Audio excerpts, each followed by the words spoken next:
What's that? No, you're here. You're here. Wait, okay. All right, before me. All right. All right. Everybody's set. Everybody up here set. All right, you guys. Thanks a lot for coming out. Really appreciate it. I'm Sherry Bustos. I'm a member of Congress from downstate Illinois, and the reason I'm pointing out that I am in downstate Illinois is because what you see in front of you are members of Congress from all over the country and mayors from all over the country, most of whom represent bigger towns than most of the kind of towns that I represent. About 60% of the towns in my congressional district are 1,000 people or fewer. 85% are 5,000 people or fewer. And so I want to give you a little bit of a feel for what this government shutdown is doing to places like mine, places like Thompson, Illinois. The population in Thompson, Illinois, along the Mississippi River, is 590. 590. We have a federal prison there that employs 300 people, is ramping up to 600 people, or is supposed to ramp up to 600 people by the end of September. So think about a town where you basically double its population because of the federal prison. And now you've got the workers at this federal prison that aren't getting paid, as of tomorrow, missing 2 paychecks. This is a town that has 0 stoplights. You know, we like to talk about towns with, 1 stoplight or 1 stop sign towns. This is a town with 0 stoplights. This is a town where the gas station doubles as the diner in town. And the town is hurting. And this is happening all over the country. We as Democrats have voted 11 times now to reopen the government. As we are sitting here, the Senate is doing something. We anticipate that it's not going to be anything's going to be coming back to us to say, open up the government right now. So we want to give you all a feel about what communities all over this country are feeling. And that's why we wanted to have the mayors who are close to their own people in their own towns to let you know what's going on. And so I thank you again for being here. I thank our mayors for being here. I thank our members of Congress for being here. And I hope you'll all walk away with what this means to hardworking federal employees that total 800,000, and to their families, to their children, to their babysitters, to the local grocery stores, all of that. And I think you'll get a feel for that when we're done here today. With that, I would like to introduce Mayor Marty Walsh from the city of Boston, Massachusetts. Thank you. Yes. Thank you very much, Congresswoman. And I want to thank my colleagues, the mayors from around America that are here with me today. I want to thank the congressional delegation that's here today. I've heard this a lot this week, but also for the last couple of weeks here in Boston, is what's the most important issue right now facing the city and the country, and it's our government shutdown. This is something that affects not just the Capitol here in Washington, it affects each and every neighborhood that we represent, each and every street that we represent. It affects many of the people that work for the federal government in our own cities, and it also affects the contractors that are working in our cities that will affect eventually if we don't open the government. It is so important. I have never seen a time where we've seen a congressional delegation and a group of mayor delegation get together to talk about an issue as important as this. And it's time now to act. It's time that the United States Senate acts and works on this piece of legislation and gets our government open. If I have a disagreement with my Boston City Council, government doesn't shut down. What we do is we go in a room, we might argue, we might disagree, but we come up with a compromise on legislation that's good for the people of the city of Boston. It's not my idea, it's all of our ideas. And that's the idea behind government. So we're here today to let the American people know that we are on your side, and we're going to continue, not rest until we get a resolution. We're going to work with our congressional delegation. We're going to work with our senators around the United States of America, and we're asking our senators to put the people of your cities, your states, and your country first. Thank you.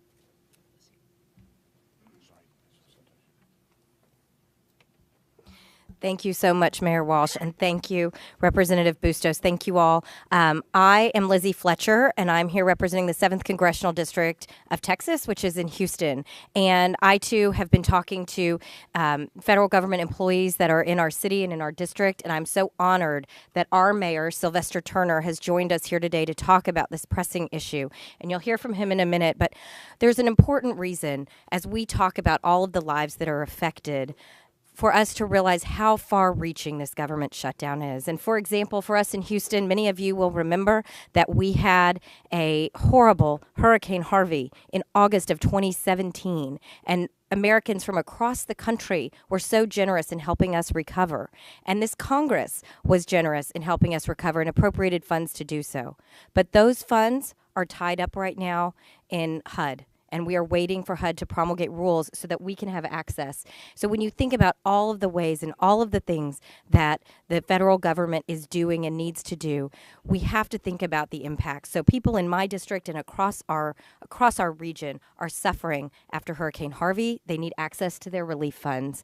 And it's affecting so many people. I, too, have talked to federal prison guards and TSA agents and air traffic controllers and folks who work at the Johnson Space Center for NASA. And they are all working without paychecks or furloughed. We simply cannot govern by shutting down our government. It's not a responsible way to operate the government, and it's not what we were sent here to do. So I join my colleagues here in urging our colleagues in the Senate to take up the legislation that we have passed. We are ready to get the government open, and then to really talk about smart border security solutions. We understand in Texas how important that is, and we know that we need to have a real conversation about the real facts. That's what we were sent here to do, and that's what we're ready to do. Thank you so much.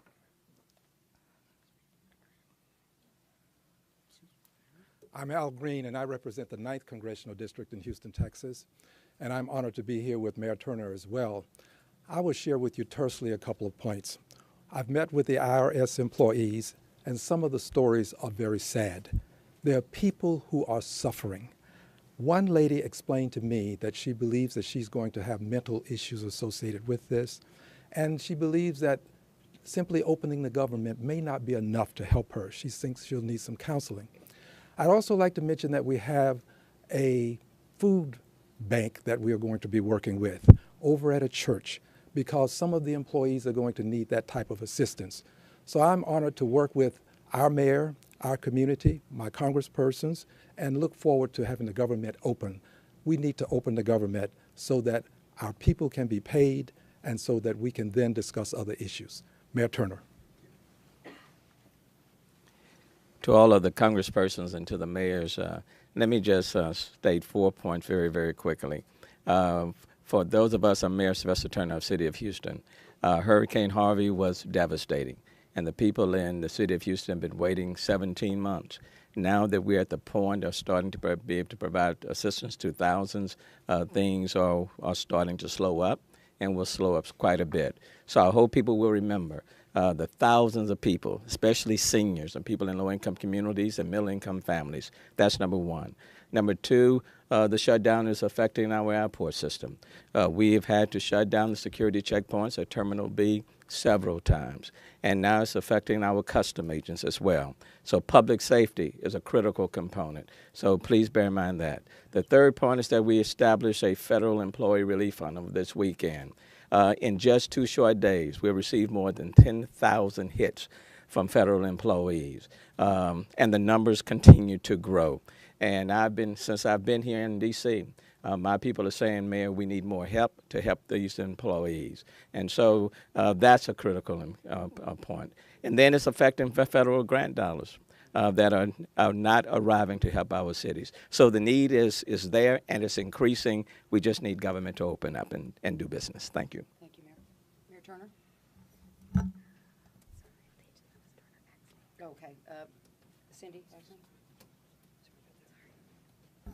Good afternoon. I'm Congresswoman Cindy Axne from Iowa's 3rd District. I want to let you know that our district, which is comprised of Iowa's largest metropolitan area, the Des Moines metro area, as well as 15 other counties that are fairly rural, is facing deep hurt as a result of government being shut down. I'll tell a couple of stories that I think you'd be interested in hearing about. Our farmers, who are feeding not only this country but people around this world, are suffering. They have seen year after year declining prices for their commodities. They have seen weather-related disasters that have hurt their crops. We are now in the middle of a trade war, and now, as a result of the government shutdown, our farmers are unable to get the loans they desperately need to begin farming for this year. They've already missed the window on getting an early operating loan so that they could get the discount on the operating things that they need, like seed and fertilizer. So they're losing money on the back end, and they're losing money on the front end. And in our metro areas, we're seeing people like a young man who's a federal worker, a veteran. His mother they live in Waukee. It's a suburb of the Des Moines area. He is going to go without a paycheck again. Our veterans deserve better than this. Our federal workers deserve better than this. So across our district, we're seeing people in very small communities up to our large communities suffering as a result of this. And I'll let Mayor County expand on that. But I implore our Senate to move forward, pass a bill that will allow our government to reopen. This is unacceptable. People in Iowa, people across this district, across the state and the country are hurting. Thank you. Mayor County? Des Moines, Iowa is one of those places out in the middle of the country, and as Congresswoman Axne said, we've got a variety of populaces there. We got rural, we got suburban, we got urban. And I will say that beginning this week, our TSA people were all there. And I got to tell you, when I went through, I thanked every one of them that I came in contact with for their service and for hanging in there to protect the safety of our people and travelers in the United States. It takes those kind of people to do it. But they also need a paycheck. And one of the things that we see affected at the city of Des Moines is public housing. Public housing at the end of probably in February going into March, we will cease to get supportive funds. Now, hopefully we can dip into some of our own and we'll get reimbursed, but who knows? And that will affect 3,500 people. And if they don't get paid, they don't get their Section 8 vouchers, then what happens? Guess what? They get evicted. And the same of those public workers that are out there, they're not getting their paychecks. They're going to go home one of these days and they're going to find their mattress out on the curb and they're going to find all their belongings out there because they couldn't pay the rent. This isn't fair. This is something that we have to turn around. This is something that we have to work from the local level to support our elected officials. Let's get government open.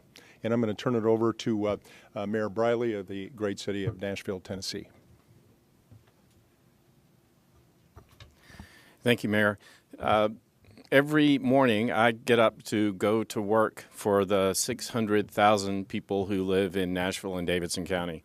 And I do not have the luxury to shut down our Metro Nashville public school system or to stop working on affordable housing or to focus on improving our transit and transportation network in Nashville. I don't have the luxury of shutting that down.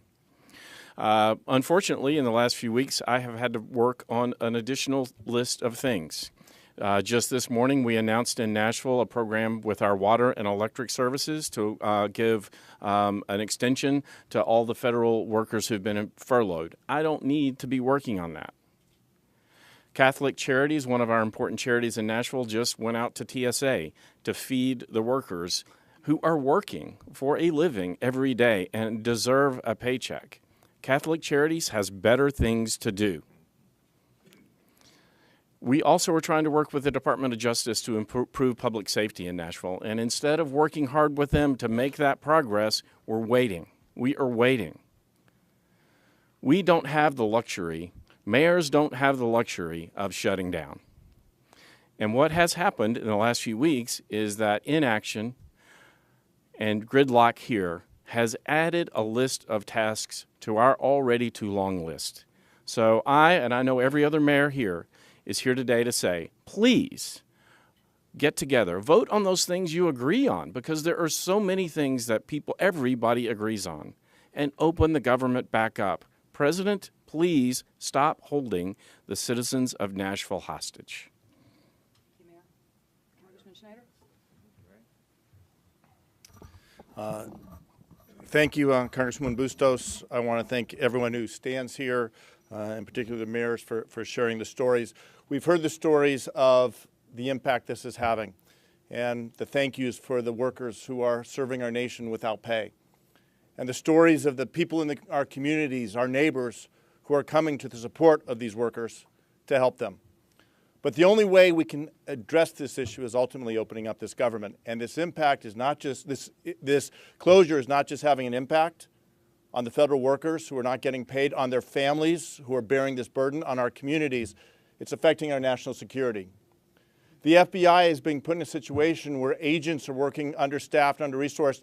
They're having to delay indictments or put on the back burner investigations. Our TSA agents, our air traffic controllers are in a situation working without pay. Air traffic controllers are working 6 days a week, but they don't have the support services, so they're working under greater stress on the job and then have the stress of going home without a paycheck. Our Coast Guard, the men and women who are protecting our shores, our rivers, our lakes, in the middle of winter conducting search and rescue missions, in the middle of winter making sure that our communities are safe. For the first time in our nation's history, we have men and women in uniform serving our nation, standing their post and not getting paid. The House of Representatives has passed 11 bills to open up this government since January 3rd. The Senate just failed today to pass one bill to do that. We need to get this government open because the people who are being hurt, the communities that are being affected, are looking to us to take the right action to get the government open and people working and getting paid. It is my honor now to introduce the mayor of North Chicago in my district, Leon Rockingham. Thank you. And I just want to say to the Congress members here and to the mayors here, thank you for coming out and voicing the concern that we all have. Again, my name is Leon Rockingham. I'm the mayor of the city of North Chicago. North Chicago is home to Naval Station Great Lakes. The only recruit training center in the United States is in our town. We have the James A. Lovell Healthcare Center, a VA hospital, also in our community. And our concern in North Chicago is the fact that, you know, my chief of police has a concern that the FBI, that he needs to contact on issues that may affect the naval base or the VA hospital, he will not have that opportunity. Thank God there's nothing that has happened at this point. But if there's a concern that happens, you know, we want to be able to make sure that the government is open. We have the people and the resources, especially through the FBI, to take care of any situation that may happen. So thank you. I would hope that the government would reopen soon. Thank you. Great. Thank you, Mayor Rockingham. I next would like to introduce Mayor Sam Cunningham, the mayor of Waukegan, Illinois, the largest community in my district. Thank you, Congressman Snyder, and to my colleagues here and to all of you. I come with a different story, a story of professionals. All of these governmental workers who are not receiving checks, they're professionals. Let me tell you why I think that. Just recently, we had 3 young men out on our pier, and they had an accident where they fell in. Guess who was there for the recovery and rescue mission? That U.S. Coast Guard, who has a base in the city of Waukegan. Here are folks who are doing things because it's their job and what they want to do. Let's get this government open so they can be rewarded for the jobs they do. So I thank all of my colleagues, to all of our U.S. representatives and senators. It's time to do the work to help not only them, but the front line get this open for those who are out there doing their job. And as we leave here and you go back to your homes, in the airports, a simple thank you will be great for those who are not getting a paycheck. Take care. God bless. Thank you, Mayor. Congressman DeGoose from Colorado. Well, so first I just want to say thank you to Sherry for pulling this together and, of course, to the mayors for participating. As Sherry said, we have voted to open the government 11 times in the United States House of Representatives. These are continuing resolutions that were bipartisan. Multiple Republicans have voted for them in the House, and time after time, we sent them over to the Senate, and the Senate refused to take a vote, extending this shutdown further and further. My understanding, based on what we've just recently heard, is that the clean CR that the House sent to the Senate failed a few moments ago. Again, multiple Republicans actually voting for it, from my understanding. Mitt Romney voting for that bill. Senator Alexander out of Tennessee voting for it. I would challenge every United States senator who voted against that continuing resolution, the clean bipartisan resolution to simply reopen government, how they can possibly look the TSA agents in the eye when they go fly back home tonight or tomorrow morning or tomorrow afternoon, knowing that these folks who are keeping them safe are not getting paid. It is beyond me.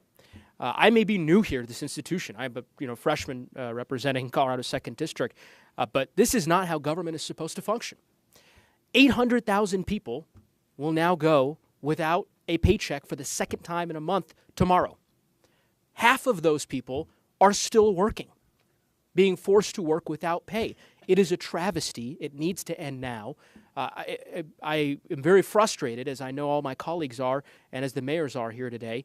And I would also recommend every person here to go, if you haven't seen it, my senator earlier today, Michael Bennet, spoke on the floor of the Senate. And he was visibly frustrated, as am I, about the state of our government right now and the inability of the Senate to get anything done and reopen the government. I would urge every person to watch that because he was expressing the frustration that we are all feeling. And I certainly know that my mayors are feeling that as well. I'm lucky to have Mayor Hancock of the great city and county of Denver here, as well as my mayor in my city, the mayor of Boulder, Suzanne Jones, here to be able to talk a little bit about what they are experiencing at the ground level. So Mayor Hancock first. And Mayor Jones. Thank you, Congressman Goose. Let me take this from a different angle. Every one of us up here, following our elections, took the oath to serve and protect the citizens that we have been elected to serve. But when you allow for our air traffic controllers with the FAA to be overstressed, overworked, and unpaid, you've now taken the safest aviation system in the world, and you've imperiled it. Mr. President, we need to open up this government. When you don't allow for project managers at the FTA to sign off on critical transportation and transit programs like we're waiting for in Denver, Colorado, you've now put every citizen who are trying to move about in our transit system in peril. Mr. President, we need to open up this government. When people are going to have their SNAP benefits and WIC benefits and housing vouchers cut in March, we have now put the health and well-being of seniors, persons with disabilities, and our low-income people in peril. Mr. President, United States Senate, we need to open up this government. Last month, the city of Denver decided to dip in its housing funds that are used for low-income individuals to create a temporary mortgage assistance program for our federal employees. We have now stressed that fund because we're going to cover our federal employees who happen to be residents of our great city.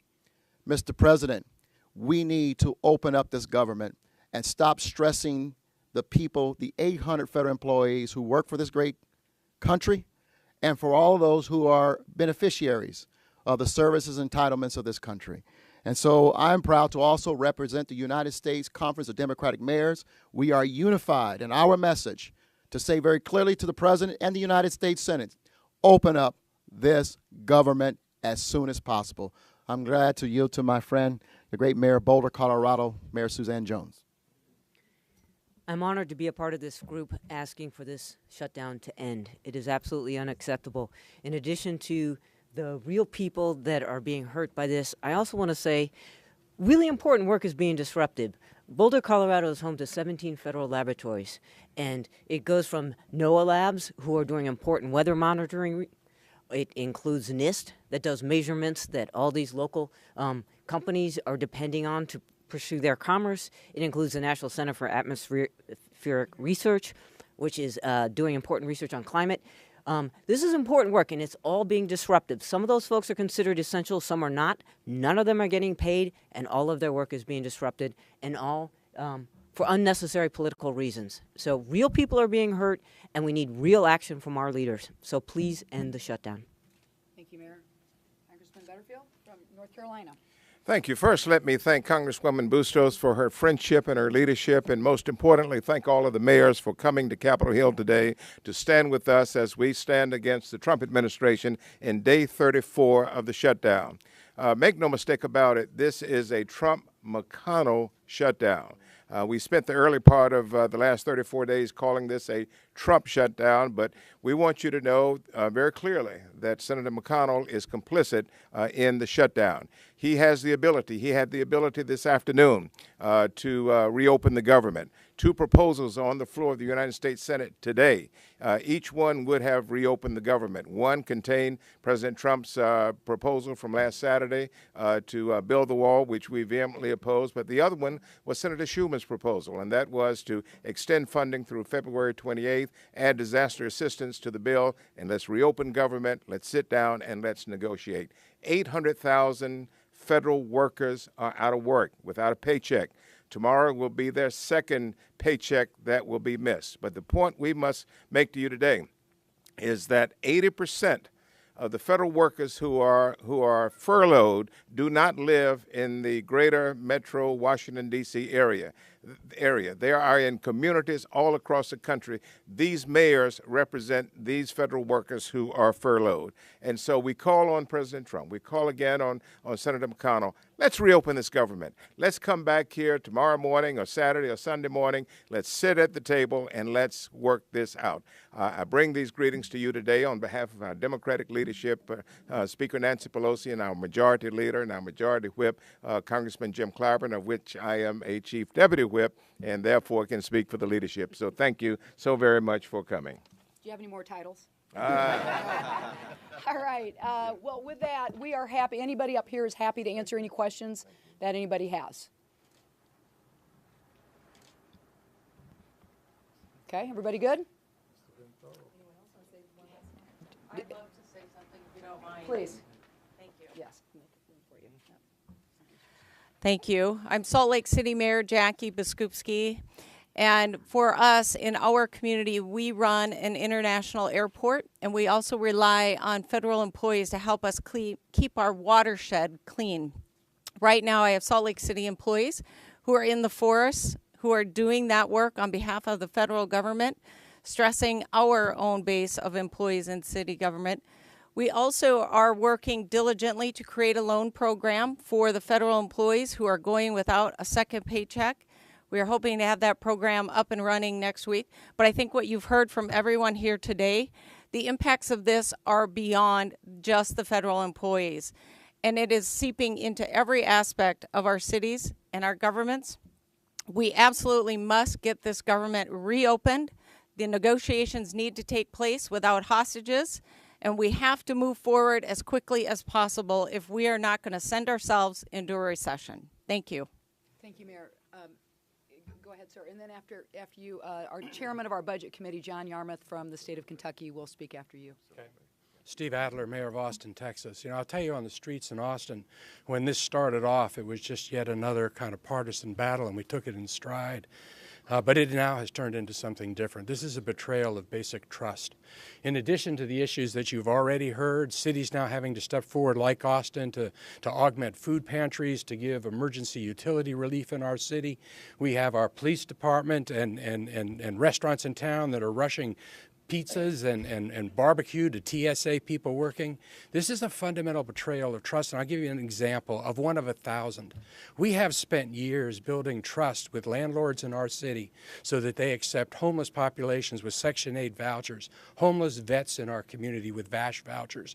And the way that we have done that is we have said that that check on behalf of those people will be in your mailbox on the first of every month.